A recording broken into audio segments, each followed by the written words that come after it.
Je suis Monique Boersma. J'ai le plaisir de jouer Molly. Je viens des Pays-Bas. Et ça fait 6 ans que j'ai le plaisir de faire plusieurs trucs en France. Entre autres le bal des vampires à Mogador. Donc le plaisir de retrouver la scène de Mogador. Roméo et Juliette aussi, et les Capulet. Voilà, ça c'est en quelques mots. Bonjour, Grégory Benchenafi. Je vais interpréter le rôle de Sam. Et j'ai pas mal foulé les scènes parisiennes ces dernières années, notamment avec le rôle de Mike Brandt. J'étais aussi à Répulseur dans Mr. Gage, j'ai joué le portrait de Dorian Gray. Là en ce moment je suis dans Chance au Théâtre La Bruyère et je viens d'attaquer une pièce de théâtre avec Corinne Touzé, voilà, en quelques mots. Ah ouais. Voilà, je me glisse entre vous. Vous allez peut-être nous parler de la première fois où vous avez découvert Ghost au cinéma. Moi, ça doit dater d'il y a une dizaine d'années, je pense, parce que je savais qu'il existait en comédie musicale, et donc moi j'ai quand même passé par la version comédie musicale pour trouver le film. Et je l'ai trouvé magnifique, magnifique, et encore je l'ai revu cette année, évidemment, parce que je savais qu'il y avait les auditions, et j'ai encore pleuré, voilà. Et vous aviez vu la version scénique? Non, je l'ai vu en DVD, mais pas en live malheureusement, j'ai pas eu de chance. Ouais. Alors, j'ai regardé le film pour la première fois ce matin. Oui, c'est la vérité. Je connaissais évidemment la chanson avec la fameuse scène de poterie et j'avais évidemment eu vent de l'histoire étant donné que c'est un film culte et mythique pour beaucoup de monde. Je connaissais l'histoire au travers de ce que me racontaient les gens et de ce que moi j'avais vu dans le clip et comme extrait. Mais je n'ai regardé le film pour la première fois que ce matin. Voilà. Et je n'ai vu que quelques extraits des comédies musicales. Parce que quand Bon, le film, c'est parce que je pense je suis passé à côté à l'époque. J'étais petit quand même, en 90, j'avais 6 ans. Donc je pense que il fait 2 mètres. Hein. Donc il est petit. Donc à l'époque, j'ai dû passer à côté, mais pas à côté de la chanson évidemment, puisqu'elle m'a pas mal aidé dans les booms à partir du collège. Et voilà. Mais du coup, je préfère arriver neutre quand je dois avoir à jouer quelqu'un qui a déjà entre guillemets existé ou ce genre de personnage. C'est bien d'arriver. Enfin, pour moi, mon travail de comédien, je préfère arriver neutre, ne pas avoir trop de références. Comme ça, je peux y mettre plus de moi et ne pas essayer de copier-coller ce qui a déjà été fait. Tu as parlé de tes références. Tu as quand même quelques comédies musicales déjà à ton actif. Oui. Ce qui t'intéresse le plus, c'est la comédie musicale ou simplement le fait d'être comédien? C'est les deux. Je pense que c'est les deux. C'est un ensemble. On fait un métier où on a la chance de pouvoir explorer divers univers. Et que ce soit la comédie, le chant ou la danse, ce sont pour moi des choses qui sont assez indissociables.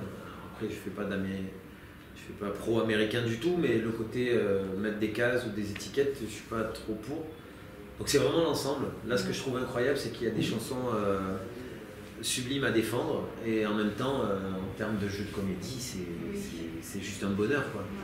Pour un acteur, avoir à défendre ces sensations-là, et puis surtout, c'est la première fois de ma vie que je vais jouer sur scène avec des gens qui ne me regardent jamais. Puisque du coup, personne ne me voit et personne ne m'entend à part au Damet. Donc, à part la personne qui joue au Damet, je n'ai aucun contact avec les autres, à part au début de l'histoire, avant qu'il meure. À partir du moment où je meurs dans l'histoire, je vais jouer tout seul. C'est ça, je vais jouer tout seul. C'est quand même assez incroyable de se dire il va falloir relever le challenge d'être sur scène pendant 2 heures en parlant à des gens qui ne m'entendent pas. Et moi qui ne le vois pas, voilà. qui n'a pas le droit de le voir sur scène. C'est ça. C'est aussi un challenge. Les mêmes questions pour vous. Est-ce que c'est la comédie qui vous intéresse le plus ou le fait de vous exprimer en chantant? C'est l'ensemble, c'est surtout l'ensemble. Moi j'adore les trois, comme il l'a dit, j'adore faire les trois et je trouve que moi j'adore transmettre l'émotion par une chanson, je trouve ça génial. Et là, il y a notamment vraiment chant et l'acting, la comédie, moins la danse pour nous, en tout cas. Et ça va vraiment être un truc à défendre, surtout la comédie, ça va être très très chouette à faire. On va rester sur la comédie musicale et après je laisserai la parole à d'autres. Quelles sont les comédies musicales qui vous ont marqué le plus? Attention, vous n'avez pas le droit de parler de celles dans lesquelles vous avez joué. Ah oui, ben, il faut bien... Cabaret, j'avais trouvé ça extraordinaire. En film ou vous l'avez vu en... Folie Bergère. Moi j'ai vu les deux, j'ai vu le film mais j'avais trouvé l'adaptation en Folie Bergère assez incroyable. Voilà. Ouais. Moi, Les Misérables, vraiment. Ouais, je l'ai vu aux Pays-Bas et après je l'ai vu à Londres. C'est juste extraordinaire. Moi j'adore. J'adore Les Misérables. Voilà. Moi je l'ai vu on va dire, j'ai dû le voir au moins 100 fois. Ah oui. Mais beaucoup en vidéo. Ah oui, en vidéo. Mais je l'ai quand même découvert en toute réalité pour ceux qui ne connaissent pas. Je l'ai découvert dans la version de Robert Hossein, qui l'a créé en France, qui est un grand monsieur du théâtre et de la comédie musicale. Après, je l'ai découvert dans la version américaine, puis la version qui s'est jouée ici en français à Mogador il y a quelques temps. Et après, en tournée, la version tournée, c'est-à-dire que je l'ai vu sur scène au moins 7-8 fois, et le reste, bon, je le connais par cœur. Oui, D'ailleurs, je vais postuler pour le chanter c'est ça. Mais tous les rôles, tous les rôles en même mais temps. je t'avais Thénardier, moi, c'est bon, ça m'amusera plus. Et là, récemment, c'est le spectacle musical qui m'a le bouleversé, et je pense que c'est certainement un des plus beaux que j'ai vu de toute ma vie en tant qu'homme et en tant qu'artiste. C'est Comédien, au Théâtre de la Huchette.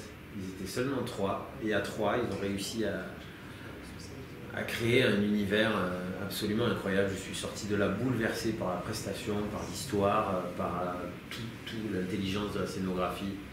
J'ai trouvé ce spectacle absolument fabuleux.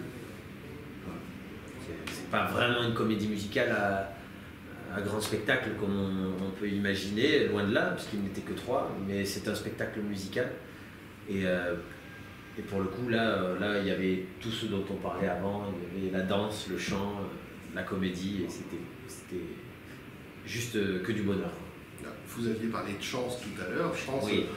C'était une comédie musicale avec pas énormément de personnages, pas beaucoup d'orchestre, on peut dire.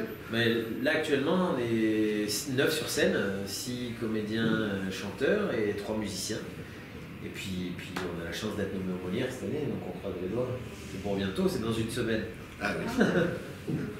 Bon, là je vais laisser un petit peu la parole à mes camarades. Ça permettra de ne pas avoir de torticolis. Désolé. Hein. Non, tout va bien. Non, c'est vrai que comédien, je suis entièrement d'accord avec vous, c'est fabuleux ce qu'ils sont arrivés à faire. D'où le succès d'ailleurs. Incroyable. Et encore, pas à la hauteur de ce qu'ils mériteraient. Mais bon, ça. Après, je ne suis décideur de rien, à part de mes sentiments et mes sensations. C'est vrai. J'ai pas de questions, t'as déjà tout posé, donc j'ai tout noté, moi c'est bon. Moi. Bon, alors je vais revenir à ma savoir ma pointure, je fais du 43. Juste un moment, Patrick Swayze, ça représente quoi pour vous? Oula. L'un et l'autre. Oula. Alors ça c'est le, on va dire, c'est un peu le casse-tête depuis que je sais que je vais interpréter ce rôle. Parce que il y en a pas deux, il y en a eu qu'un, il y en aura qu'un, et je pense que c'est justement aussi pour ça que j'ai envie d'être neutre par rapport à ce personnage, parce que je pense que les gens vont tellement attendre par rapport à cet acteur magnifique, ce comédien extraordinaire. Enfin voilà, même là dans le film, je l'ai toujours adoré dans tout ce que je l'ai vu faire, mais là en l'occurrence dans le film, je le trouve incroyable. Et justement, je vais essayer de ne pas faire exactement comme lui, parce que les gens vont attendre ça, et vu que je ne suis pas lui et que je n'arriverai jamais à être lui, je vais essayer d'être moi dans les sensations qu'il y a à mettre et dans ce qu'il y a à jouer dans ce spectacle-là. Oui. Parce que c'est une icône. Oui, voilà, c'est une icône, il n'y a pas d'autre mot. Il n'y en a pas deux. Voilà. C'est une idole, c'est une réelle idole, donc ça c'est un peu le casse-tête. Vous êtes apparemment l'un et l'autre d'accord. Oui, carrément. Voilà. Alors maintenant, je vais retourner la question, mais alors côté féminin, Demi Moore. Alors là aussi... Pardon, c'est pas vous, je dis Demi Moore, hein, On parle de l'actrice de Mimi. Oui, carrément. Alors aussi. C'est exactement la même chose. Il ne faut pas essayer de faire la même chose parce que c'est impossible. Il faut faire une version à nous. Elle, dans le film, elle est élégante, elle est belle, elle est touchante. Toutes les émotions, elle les passe tous. Et moi, à chaque fois que je le regarde, je pleure. Et